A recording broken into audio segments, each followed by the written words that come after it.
Shalom, selamat pagi. Saya sangat bersuka cita pagi ini, saudara.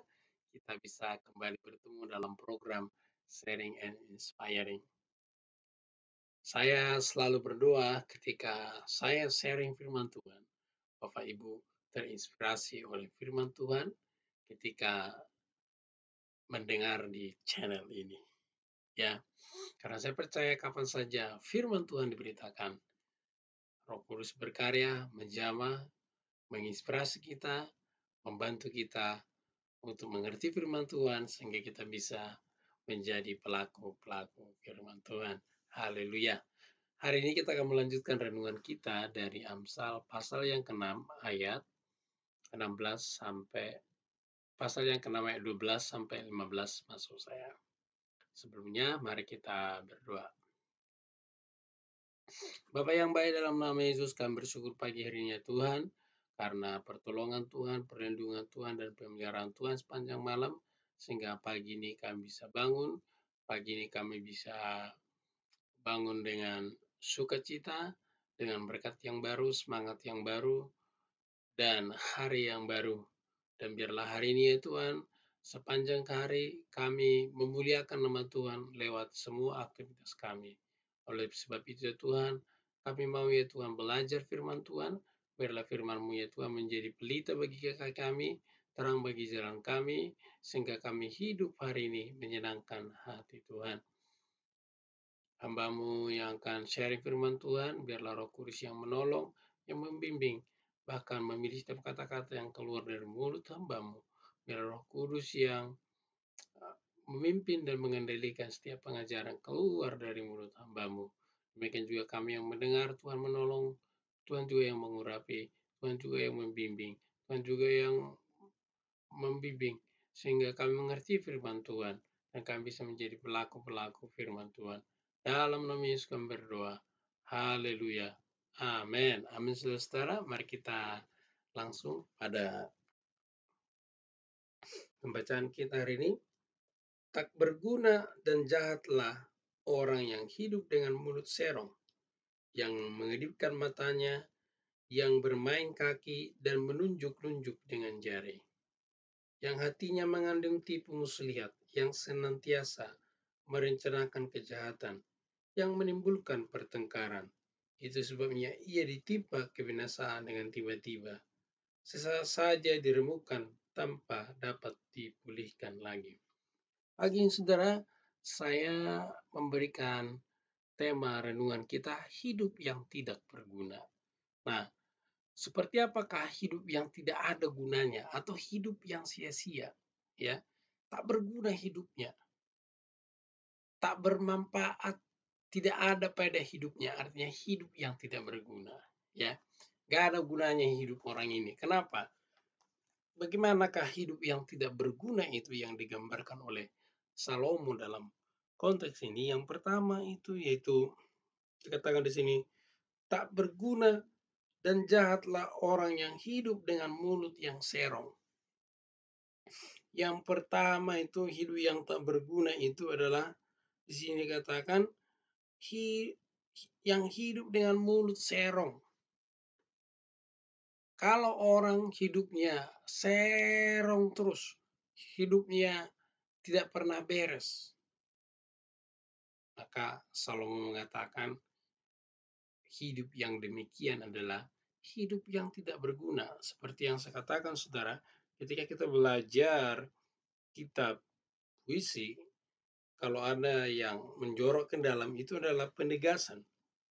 Jadi hidup yang tidak berguna dan jahat, ya dikatakan di sini, dan jahat adalah yaitu orang yang hidup dengan mulut serong.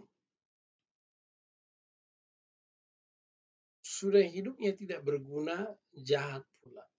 Itu sebabnya benar-benar sebuah kesia-siaan.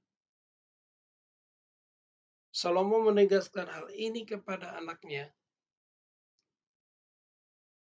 sehingga anaknya tidak hidup dengan kesisian, yaitu dengan mulut serong. Ini hal yang sama tentu berlaku bagi kita. Mari kita menghindari mulut yang serong. Mulut yang serong itu mulut yang penuh tipu muslihat. Mulut yang kerjanya bohong melulu. Mulut yang kerjanya tidak pernah beres.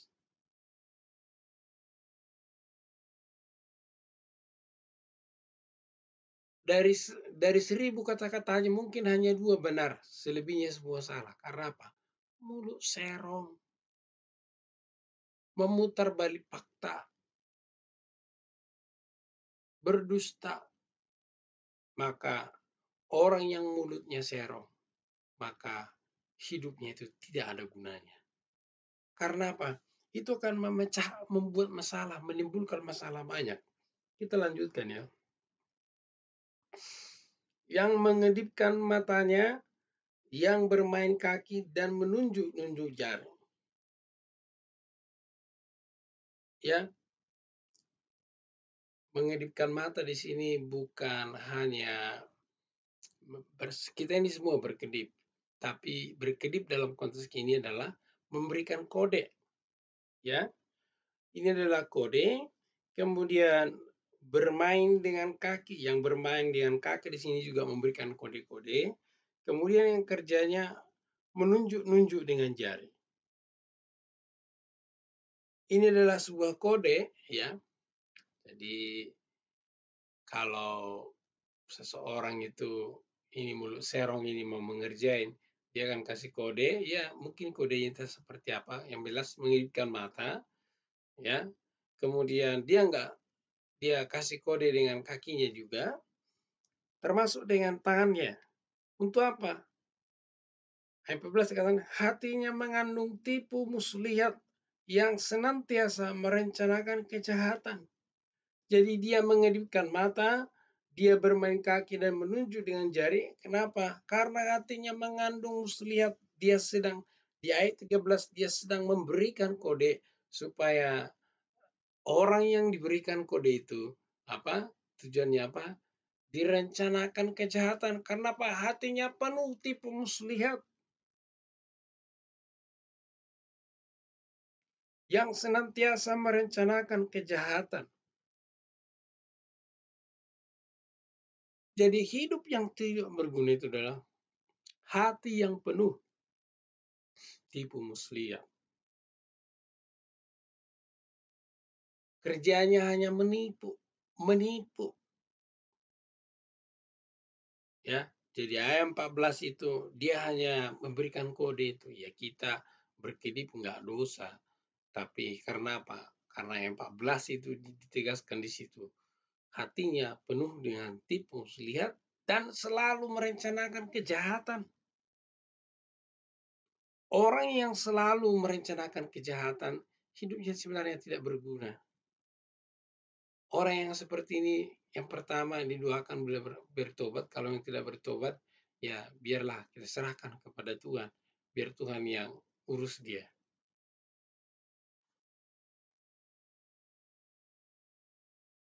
Kemudian dia ditegaskan lagi yang menimbulkan pertengkaran. Kerjanya hanya menimbulkan pertengkaran. Kerjanya hanya buat onar. Kemana-mana kerjanya hanya buat onar. Buat pertengkaran. Gemar sekali dia bertengkar. Nah, hidup yang demikian adalah hidup yang sia-sia.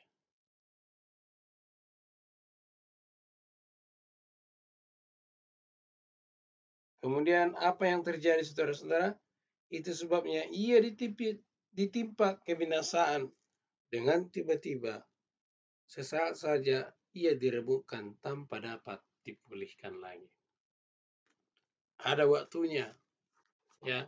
Salomo berkata kepada anaknya, ada waktunya orang-orang yang hidup yang tak berguna ini dan jahat ini. Ada waktunya mereka diremukkan dan tidak bisa dipulihkan lagi. Orang yang mulutnya serong, orang yang hatinya penuh tipu muslihat, orang yang selalu merencanakan kejahatan, sehingga timbul pertengkaran ketika mereka jatuh, ketika mereka diremukkan, sulit dipulihkan, sulit dibangkitkan. Pagi ini saudara-saudara, mari kita sebagai anak-anak Tuhan, mari kita menghindari hidup yang seperti ini. Mari kita memperkata perkataan yang jujur.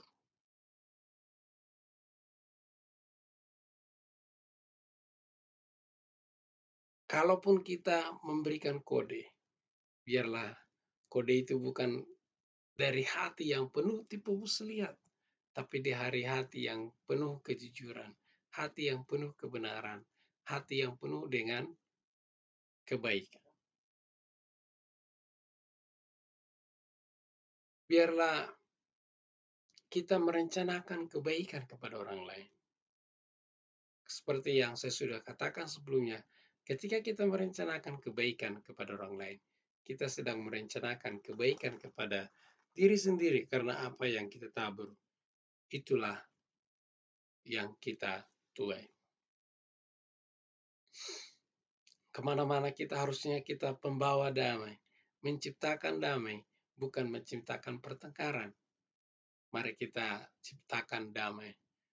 Walaupun dalam keadaan sulit, mari kita menjadi pembawa damai. Ketika kita hidup sesuai dengan firman Tuhan, tentu ada saatnya kita tersandung, atau mungkin kita terjatuh. Tapi kita tidak akan tergeletak, karena Tuhan yang menolong kita. Kita akan tetap dipulihkan. Tapi orang yang hidupnya sia-sia, orang yang hidupnya tidak berguna, mereka tidak akan dipulihkan lagi. Jadi pagi ini saudara, kita diingatkan supaya kita berhati-hati dengan mulut yang serong, supaya hati kita terhindar dari hati yang penuh tipu muslihat. Jangan sampai kita merencanakan kejahatan, karena bila hidup yang seperti itu, maka ketika jatuh tidak sulit dipulihkan kembali. Amin untuk firman Tuhan. Mari kita berdoa. Bapa yang baik, dalam nama Yesus kami bersyukur pagi hari ini kami diingatkan oleh firman Tuhan supaya kami menghindari hidup yang tidak berguna, supaya kami menghindari mulut yang serong, menghindari yang jahat, terutama ya Tuhan, menghindari tipu muslihat dan menghindari pertengkaran. Oleh sebab itu Bapa, biarlah Roh Kudus yang menolong kami supaya kami berani berkata jujur. Roh Kudus yang menolong kami supaya hati kami penuh dengan kebaikan. Biarlah hati kami juga penuh dengan damai, dan biarlah kami merencanakan kebaikan kepada orang lain. Terutama ya Tuhan, biarlah biarlah kami bisa menciptakan kedamaian kemanapun kami berada, karena kami ini anak-anak-Mu. Tolong kami ya Tuhan, mampukan kami ya Roh Kudus. Hamba-Mu sudah selesai berbicara, biarlah Roh Kudus yang berbicara bagi kami masing-masing, yang menolong kami, yang bantu kami untuk memahami firman-Mu. Sepanjang hari ini kami menyerahkan seluruh aktivitas kami dalam tangan kuasa Tuhan. Biarlah Roh Kudus yang membimbing, menolong kami, memimpin kami untuk hidup kami memuliakan nama Tuhan sepanjang hari. Oleh sebab itu ya Tuhan, biarlah kami menerima kasih sayang daripada Bapa, pertolongan daripada Yesus Kristus, serta persekutuan Roh Kudus menyertai kami hari ini sampai selama-lamanya. Dalam nama Yesus, haleluya. Amin. Amin, shalom, selamat pagi. Saya mengucapkan terima kasih bagi Bapak Ibu yang sudah setia mengikuti renungan di channel Dr. Tulus Marbun. Terima kasih.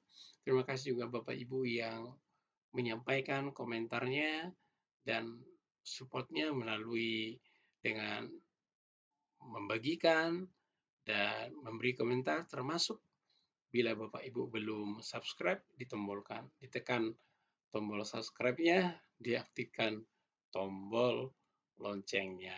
Haleluya. Supaya ketika saya upload video pengajaran firman Tuhan dari channel ini, Bapak Ibu tidak ketinggalan, ya.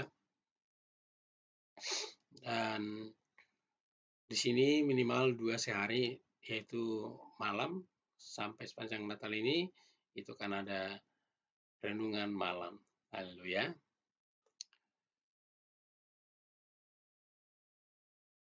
Sekali lagi, saya ucapkan terima kasih. Selamat beraktivitas bagi kita semua. Tuhan Yesus memberkati. Shalom.